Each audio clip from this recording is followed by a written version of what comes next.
Hi guys, and welcome back to my channel.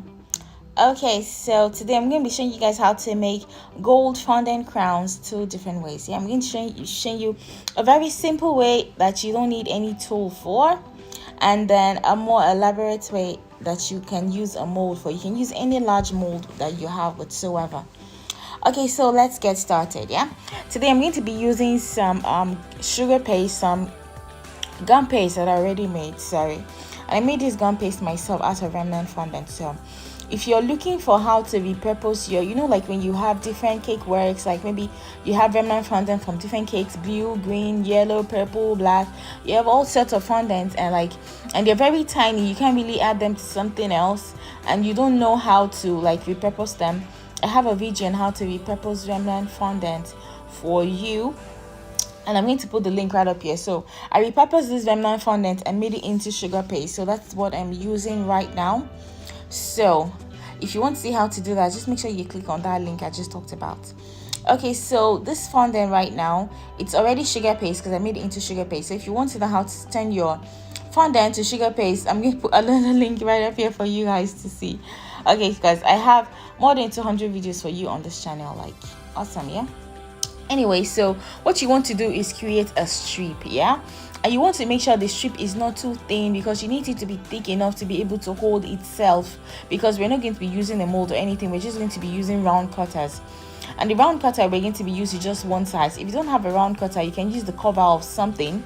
It is very easy. You basically don't need any tool for it. Actually, if you don't have a round cutter, that's not a problem. Use a cover that you have in your house, maybe for a tin or something, and it will work just fine. So what you want to do is cut out semicircles, and you want to start from the middle, and you want to make sure the two semicircles you cut from the middle kind of joins in the middle. That way it forms those things.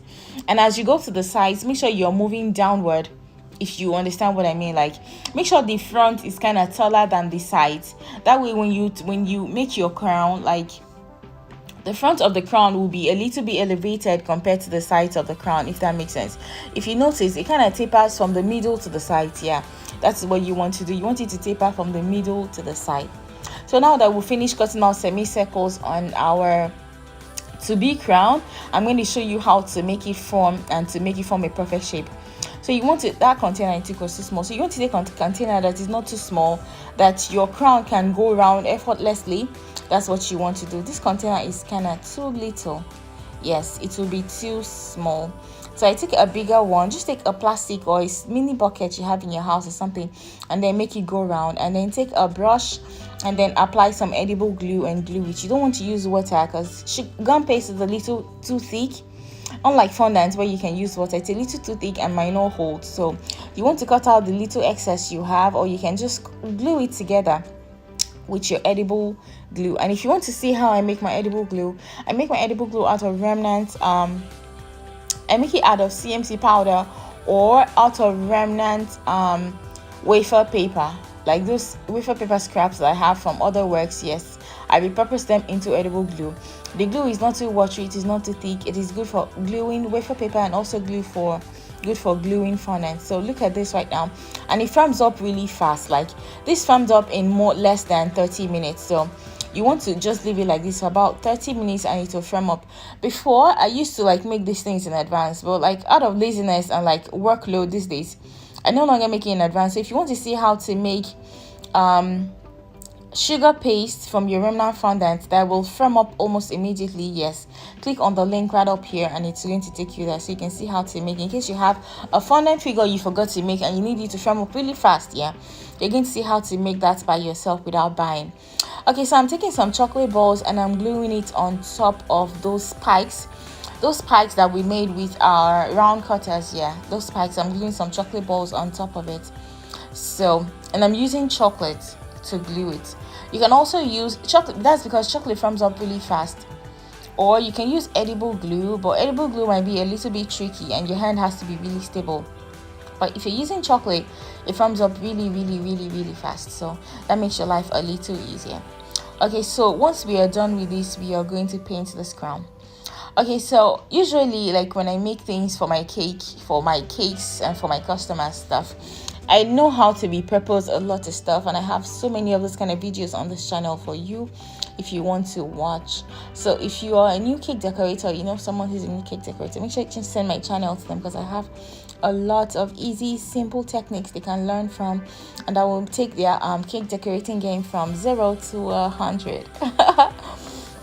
Okay, so that's it. So if you're not subscribed to this channel, please make sure to click on the link on the subscribe button and subscribe, and also make sure to give me a thumbs up on this video. Please guys, please give me a thumbs up on this video. Thank you so much. Okay, so this is like the easy crown. We're still going to be doing a little more complicated crown in this video.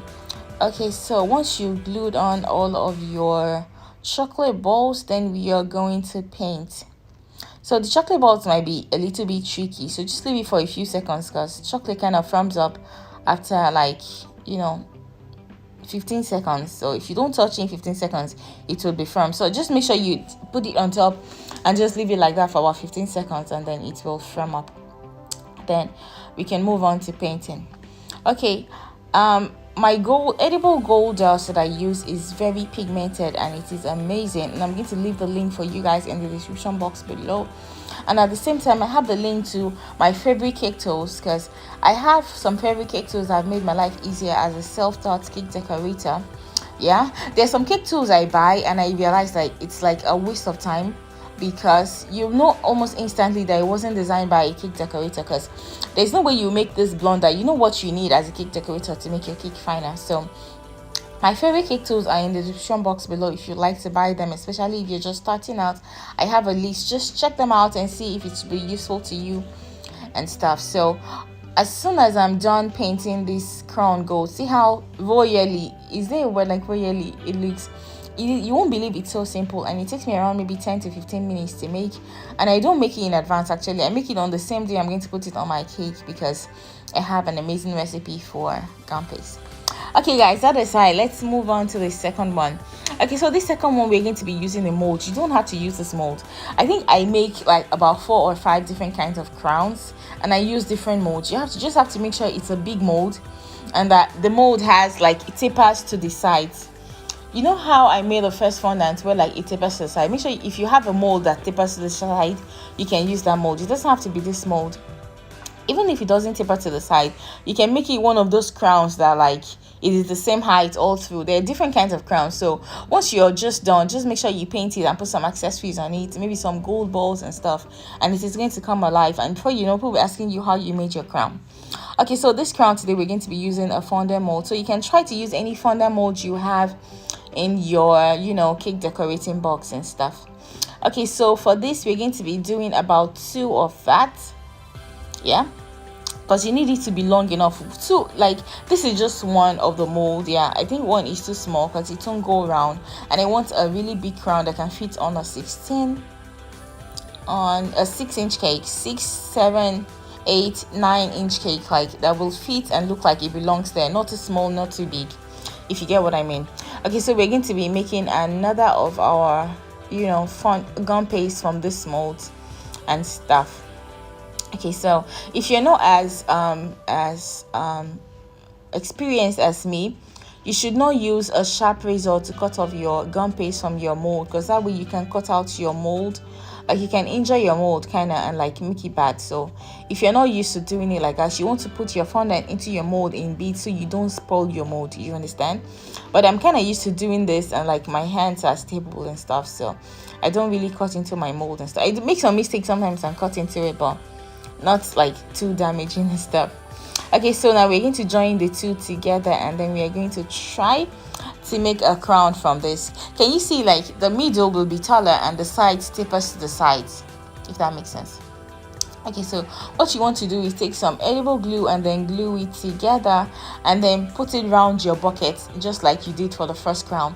But this might be a little bit tricky because it is not in one piece, if that makes sense. The first one we did was in one piece because we made it from one piece of fondant. This one, we're making it from 2 different pieces of fondant that we like inserted into a mold to form this shape. So it might be a little bit tricky, but I'm going to show you how to get through it. Okay, so the next thing you want to do after gluing it together is to take it and apply it on your bucket. the first mistake I made was trying to apply it while the bucket is standing so you guys can see, but like I realized you guys couldn't see it. So what you want to do is turn your bucket to be lying on its side. That way it's a lot easier for you to do. I don't know if that makes sense, but at this point I kind of realized that my fondant was too short and I needed it to join in the middle and at the back. So I decided to like make another strip of fondant from my mold.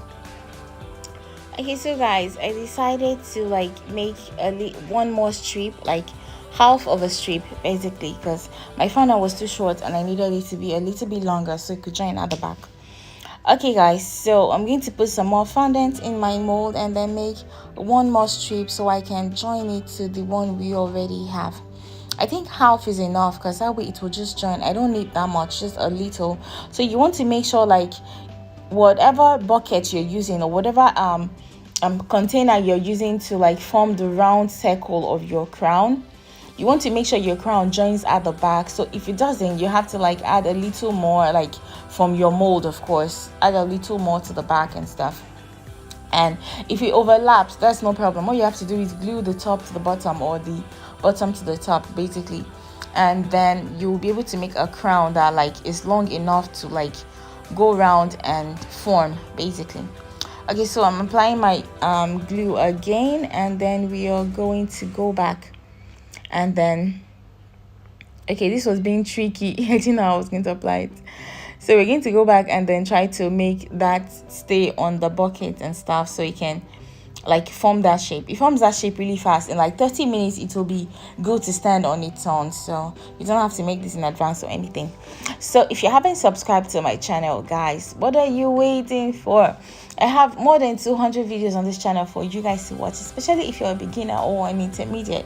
Even if you're a professional, I have so many tips and tricks for you that can be useful to you in your daily cake decorating, you know, endeavors and stuff. So make sure to subscribe to this channel and give me a thumbs up on this video. I'd really like you to give me a thumbs up on this video. Okay, so now that we have glued it, we're going to take our bucket once again. And then, okay, now I'm trying to make those strips stay together so like they won't fall apart and stuff. There are no like one size fits all for this things. I just do what I think will work or what will make something look better. Like that's why I can't make exact designs and stuff, because I improvise a lot when it comes to cake decorating and how to do something. I can do one thing like 4 or 5 different ways, 5 different times, just because I think I found a better way that will work. So make sure to take your bucket and make it go round, and then when you want to dry it, don't dry it standing up, dry it lying on its side. So you need to leave that bucket like that for at least 30 minutes, yeah, and then we are going to come back to it. So when we come back to it, it will have already formed that round shape and it will be able to hold itself on its own, so you can put it on a cake without it like falling apart or becoming misshapen and stuff. Okay, so now that our fondant cake, see what I'm saying? Yeah, so now you can stand on its own and it is firm enough because I have a wonderful gum paste recipe. And if you want to see that, I added the link in the beginning for you guys. Okay, so once you are done, we're going to be putting some chocolate balls on top of it, because that way it just makes the crown come alive a little bit more. Yeah, so we're going to put in some chocolate balls on top of it so it can be, you know, extra pretty and extra details and stuff. And I'm using white chocolate again, just like the first one, to apply some chocolate balls on top of it.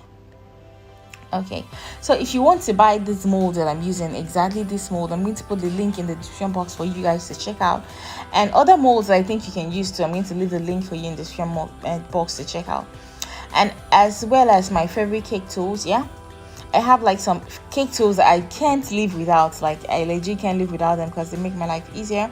And as like a cake decorator that works like on cakes from day to day, you know, like there are some tools you can't do without. So I'm going to leave the link for you guys in the description box below to check them out. And when you check them out, check whichever one you think will be useful to you, or whichever one you think you don't have or you want to try out. Yeah, and they're usually very cheap because, you know, like I'm caking on a budget. Okay guys, so I'm done applying my chocolate balls and now we are going to paint. And when you make things like this, you want to use a gold dust that is very pigmented. So I'm going to put the link for my gold dust in the description box for you guys below to buy as well. Yes, so you want to paint this and you want to be very careful and take your time and paint every like every nook and cranny, like those tiny holes. You want to paint them as well, so they'll be extra pretty. So this was the first crown, and are you ready to see the second crown? It's so pretty. Okay, so this was the first crown. It's simple and nice and classy, and I did like a poll on my Instagram, and people preferred this first crown to the second one, but I think the second one is just as gorgeous. I'm going to show you guys second one in bits. Can you imagine how it turned out? Let me show you. I prefer the second one though, because I feel it's more detailed. See how pretty and so royal. It looks like an actual crown that you'd like to wear on your head. It looks like it's like 24 karat gold. Yeah, that's what happens when you buy like good quality gold dust. See how nice, guys. So thank you guys for always watching my video. If you like this video, please leave me a thumbs up, yeah, and subscribe to this channel. And if you try it out, please tag me on Instagram. I'm going to leave my Instagram link in the description box below for you guys as well. Tag me on Instagram or on TikTok. Yes, thank you guys so much, and I will see you in future videos. Bye.